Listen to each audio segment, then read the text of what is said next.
Davi Brainerd. Um arauto aos peles vermelhas. De 1718 a 1747. Certo jovem, franzino de corpo, mas tendo na alma o fogo do amor aceso por Deus, encontrou-se na floresta, para ele desconhecida. Era tarde e o sol já declinava até quase desaparecer no horizonte, quando o viajante, enfadado da longa viagem, avistou a fumaça das fogueiras dos índios peles vermelhas. Depois de apear e amarrar seu cavalo, deitou-se no chão para passar a noite, agonizando em oração. Sem ele o saber, alguns dos silvícolas o haviam seguido silenciosamente, como serpentes, durante a tarde. Agora estacionavam atrás dos troncos das árvores para contemplar a cena misteriosa de um vulto de cara pálida, sozinho, prostrado no chão, clamando a Deus. Os guerreiros da vila resolveram matá-lo, sem demora, pois, diziam, os brancos davam uma aguardente aos peles vermelhas, para, enquanto bêbados, levar-lhes as cestas e as peles de animais, e roubar-lhes as terras. Mas depois de cercarem furtivamente o missionário, que orava, prostrado, e ouvirem como clamava ao grande espírito, insistindo que lhes salvasse a alma, eles partiram tão secretamente como chegaram. No dia seguinte, o moço, não sabendo o que acontecerá em redor, enquanto orava no ermo, foi recebido na vila de uma maneira não esperada. No espaço aberto entre as wigwams e barracas de peles, os índios o cercaram e o moço, com o amor de Deus ardendo na alma, leu o capítulo 53 de Isaías. Enquanto pregava, Deus respondeu à sua oração da noite anterior e os silvícolas ouviram o sermão, com lágrimas nos olhos. Esse cara pálida chamava-se Davi Brainerd. Nasceu em 20 de abril de 1718. Seu pai faleceu quando Davi tinha 9 anos de idade, e sua mãe, filha de um pregador, faleceu quando ele tinha 14 anos. Acerca de sua luta com Deus, no tempo da sua conversão, na idade de 20 anos, ele escreveu: designei um dia para jejuar e orar, e passei esse dia clamando quase incessantemente a Deus, pedindo misericórdia e que Ele abrisse meus olhos para a enormidade do pecado e o caminho para a vida em Jesus Cristo. Contudo, continuei a confiar nas boas obras. Então, uma noite andando na roça, foi-me dada uma visão da grandeza do meu pecado, parecendo-me que a terra se abrirá por baixo dos meus pés para me sepultar e que a minha alma iria ao inferno antes de eu chegar em casa. Certo dia, estando longe do colégio, no campo, sozinho em oração, senti tanto gozo e doçura em Deus, que, se eu devesse ficar neste mundo vil, queria permanecer contemplando a glória de Deus. Senti na alma um profundo amor ardente para com todos os homens e anelava que eles desfrutassem desse mesmo amor de Deus. No mês de agosto, depois, senti-me tão fraco e doente, como resultado de aplicar-me demais aos estudos, que o diretor do colégio me aconselhou a voltar para casa. Estava tão fraco que tive algumas hemorragias. Senti-me perto da morte, mas Deus renovou em mim o conhecimento e o gosto das coisas divinas. Anelava tanto a presença de Deus e ficar livre do pecado, que, ao melhorar, preferia morrer a voltar ao colégio, e me afastar de Deus. Zó. Uma hora com Deus excede infinitamente todos os prazeres do mundo. De fato, depois de voltar ao colégio, Brainerd esfriou em espírito, mas o grande avivamento, dessa época, alcançou a cidade de New Haven, o colégio de Yale e o coração de Davi Brainerd. Ele tinha o costume de escrever diariamente uma relação dos acontecimentos mais importantes da sua vida, passados durante o dia. É por esses diários escritos para si próprio e não para o mundo ler, que sabemos da sua vida íntima de profunda comunhão com Deus. Os seguintes poucos trechos servem como amostras do que ele escreveu em muitas páginas de seu diário e descobrem algo de sua luta com Deus, enquanto estudava para o ministério. Fui tomado repentinamente pelo horror da minha miséria. Então clamei a Deus, pedindo que me purificasse da minha extrema imundícia. Depois a oração se tornou muito preciosa para mim. Ofereci-me alegremente para passar os maiores sofrimentos pela causa de Cristo, mesmo que fosse para ser desterrado entre os pagãos, desde que pudesse ganhar suas almas. Então Deus me deu o espírito de lutar em oração pelo reino de Cristo no mundo. Retirei-me cedo, de manhã, para a floresta, e foi-me concedido fervor em rogar pelo avanço do reino de Cristo no mundo. Ao meio-dia, ainda combati em oração a Deus, e senti o poder do divino amor na intercessão. Passei o dia em jejum e oração, implorando que Deus me preparasse para o ministério, e me concedesse auxílio divino e direção, e que Ele me enviasse para a seara no dia que Ele designasse. pela manhã, senti poder na intercessão pelas almas imortais e pelo progresso do reino do querido Senhor e Salvador no mundo. À tarde, Deus estava comigo de verdade. Quão bendita a sua companhia! Ele me concedeu agonizar em oração até ficar com a roupa encharcada de suor, apesar de eu me achar na sombra, e de soprar um vento fresco. Sentia a minha alma grandemente extenuada pela condição do mundo, esforçava-me para arrebatar multidões de almas. Sentia-me mais dilatado pelos pecadores do que pelos filhos de Deus, contudo anelava gastar a minha vida clamando por ambos. Passei 2 horas agonizando pelas almas imortais. Apesar de ser ainda muito cedo, meu corpo estava molhado de suor. Se eu tivesse 1000 vidas, a minha alma as teria dado pelo gozo de estar com Cristo. Dediquei o dia para jejuar e orar, implorando a Deus que me dirigisse e me abençoasse na grande obra que tenho perante mim, a de pregar o Evangelho. Ao anoitecer, o Senhor me visitou maravilhosamente na oração, senti a minha alma angustiada como nunca. Senti tanta agonia que me achava ensopado de suor. Oh!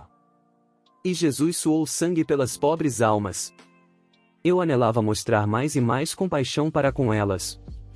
Cheguei a saber que as autoridades esperam a oportunidade de me prender e encarcerar por ter pregado em New Haven. Fiquei mais sóbrio e abandonei toda a esperança de travar amizade com o mundo. Retirei-me para um lugar oculto na floresta e coloquei o caso perante Deus. Completados os seus estudos para o ministério, ele escreveu: preguei o sermão de despedida ontem, à noite. Hoje, pela manhã orei em quase todos os lugares por onde andei, e, depois de me despedir dos amigos, iniciei a viagem para o habitat dos índios. Essas notas do diário revelam, em parte, a sua luta com Deus enquanto estudava para o ministério. Um dos maiores pregadores atuais, referindo-se a esse diário, declarou: foi Brainerd quem me ensinou a jejuar e orar. Cheguei a saber que se fazem maiores coisas por meio de contato cotidiano com Deus do que por pregações. No início da história da vida de Brainerd, já relatamos como Deus lhe concedeu entrada entre os silvícolas violentos, em resposta a uma noite de oração, prostrado em terra, nas profundezas da floresta.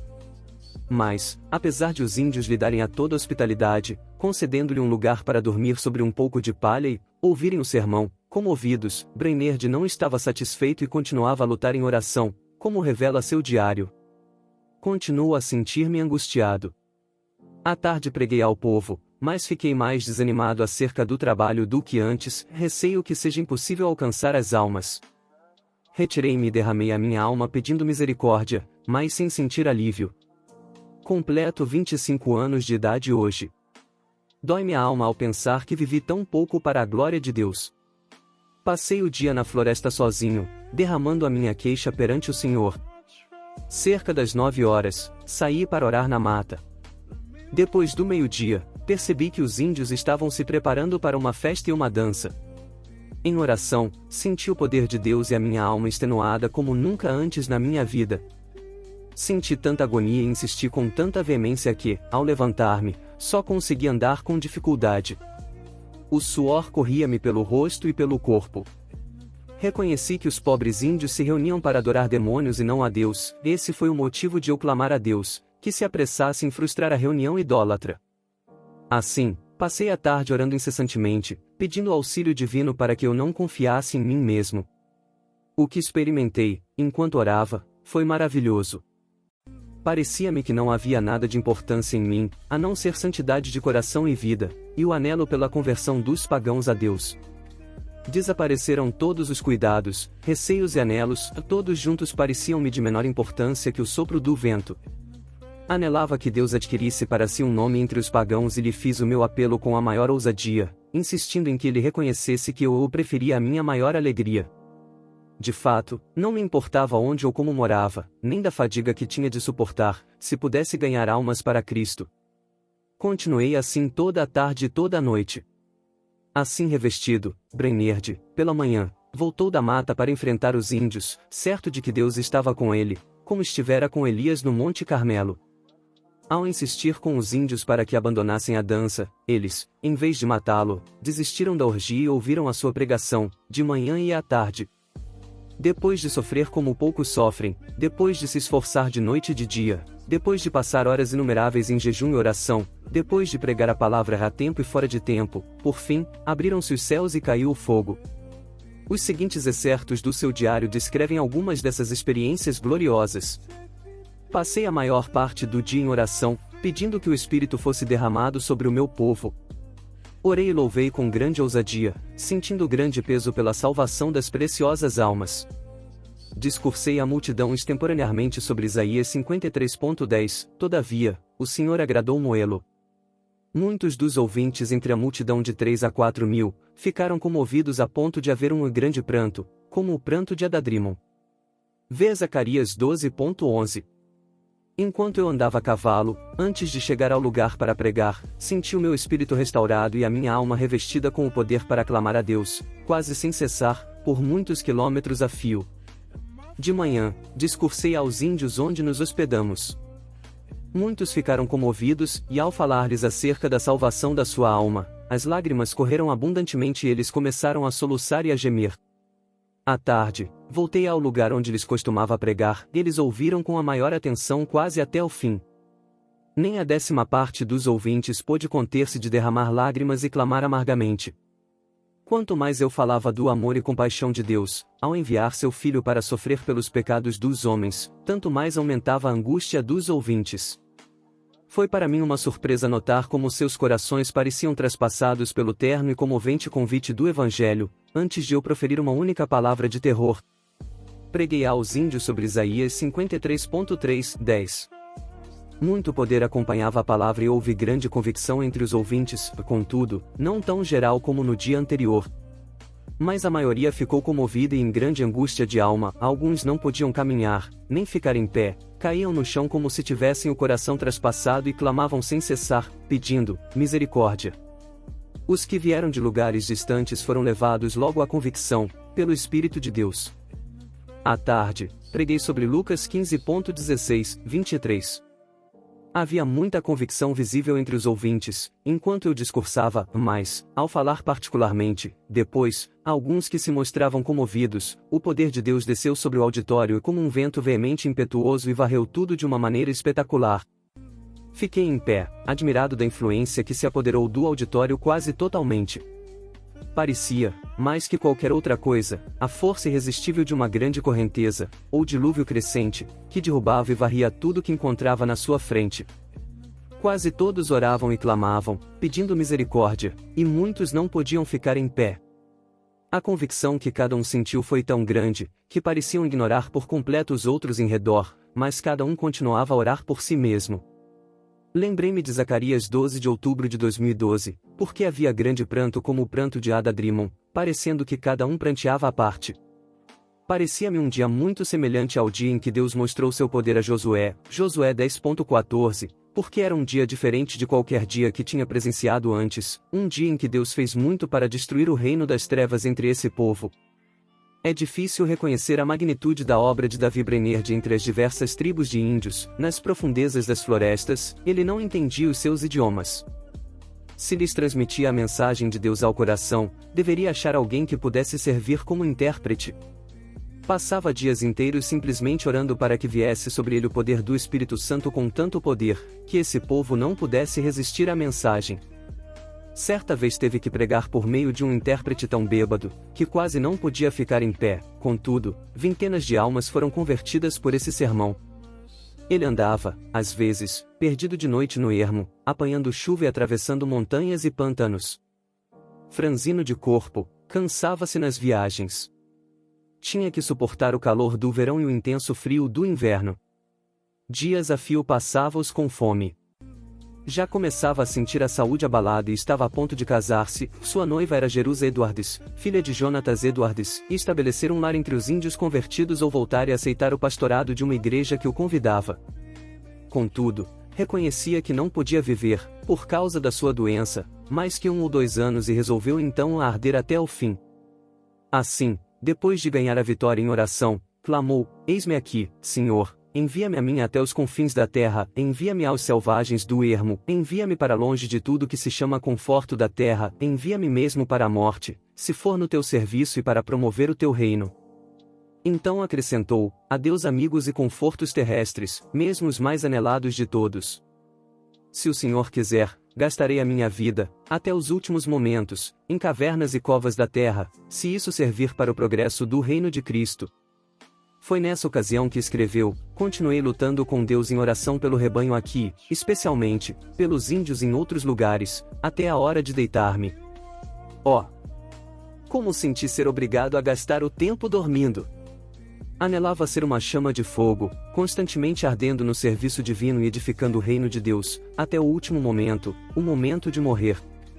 Por fim, depois de 5 anos de viagens árduas no ermo, de aflições inumeráveis e de sofrer dores incessantes no corpo, Davi Brainerd, tuberculoso e com as forças físicas quase inteiramente esgotadas, conseguiu chegar à casa de Jonatas Edwards.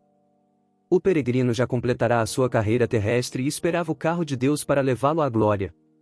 Quando, no seu leito de sofrimento, viu alguém entrar no quarto com a Bíblia, exclamou: "Oh! O querido livro! Breve hei de vê-lo aberto. Os seus mistérios me serão então desvendados." Minguando sua força física e aumentando sua percepção espiritual, falava com mais e mais dificuldade: "Fui feito para a eternidade. Como anelo estar com Deus e prostrar-me perante Ele. Oh!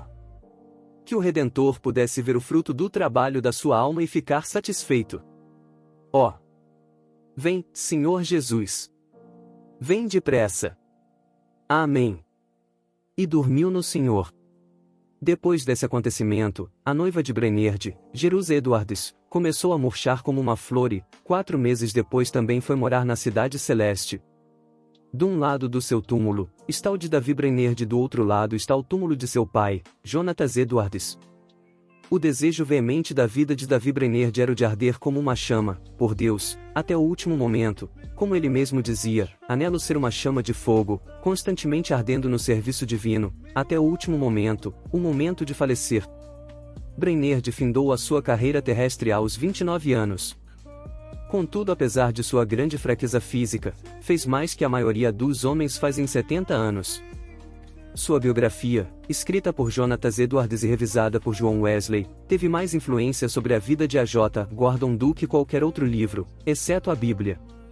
Guilherme Carey leu a história da sua obra e consagrou a sua vida ao serviço de Cristo, e nas trevas da Índia. Roberto M. Sechene leu o seu diário e gastou a sua vida entre os judeus. Henrique Martin leu a sua biografia e se entregou para consumir-se dentro de um período de 6 anos e meio no serviço de seu mestre, na Pérsia. O que Davi escreveu a seu irmão, Israel Brainerd, é para nós um desafio à obra missionária. Digo, agora, morrendo, não teria gasto a minha vida de outra forma, nem por tudo o que há no mundo.